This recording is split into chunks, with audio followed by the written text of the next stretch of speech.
একটু আপনাকে আমি বাস্তব একটা ঘটনা দেখাই। আমি ঘটনা বলি না, তবে এই কথাটা আমার মনে পড়ে, আমার বাস্তব জীবনের ঘটনা।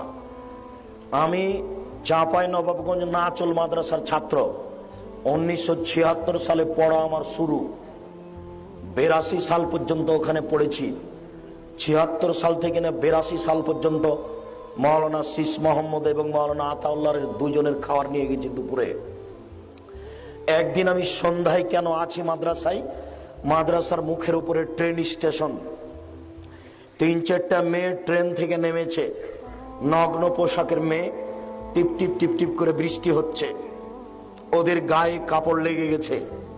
মাওলানা শীষ মোহাম্মদ অজু করে দাঁড়াচ্ছিলেন, এই সময়ে তারা বারান্দায় এসে উঠেছে।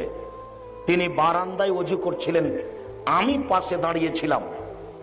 আমি পানি দিয়েছি, তিনি অজু করছেন, আমি দাঁড়িয়ে আছি। ইতিমধ্যে মেয়েগুলি বারান্দায় এসে উঠেছে।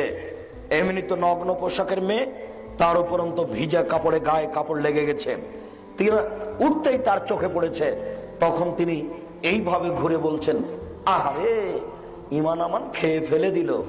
তার ভাষাটা আমি নকল করলাম, আহারে ইমান আমান খেয়ে ফেলে দিল। এই কথা বলে তিনি ঘুরে দাঁড়িয়ে ঘরে ঢুকলেন।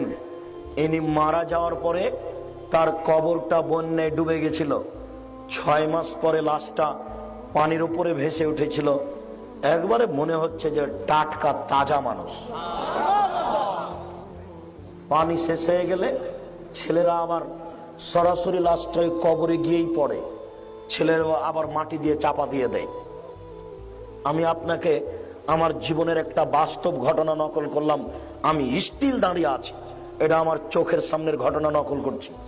এটা হতে পারে 1979-80 এইরকম হতে পারে।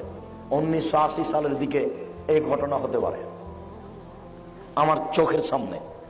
আপনি বাঁচার চেষ্টা করুন, দেখেন একজন মানুষের কথা। আমি ওই কথাটাই নকল করলাম এবং ওইভাবেই দেখালাম। এই দৃশ্যটা আমার চোখের সামনে। এই কথাটা মুখে উচ্চারণ করে তিনি ঘুরে দাঁড়ালেন। তিনি বুখারী পড়াতেন, খুব মেজাজি মানুষ। কোন ছাত্র তার সামনে যেতে পারত না, তার পাশে দাঁড়ালে অন্তর কাঁপত ভয়ে। সব সময় একটা 19-20 সালে বলতেন, এই ছুছুন্দর। ছুছুন্দর মানে চিকা ছোঁচা। সবাইকে বলতেন, দেখা হলে একটা 19-20 হলে, এই ছুছুন্দর কি পড়ছিস? মানে সামনে আমরা যেতেই পারতাম না।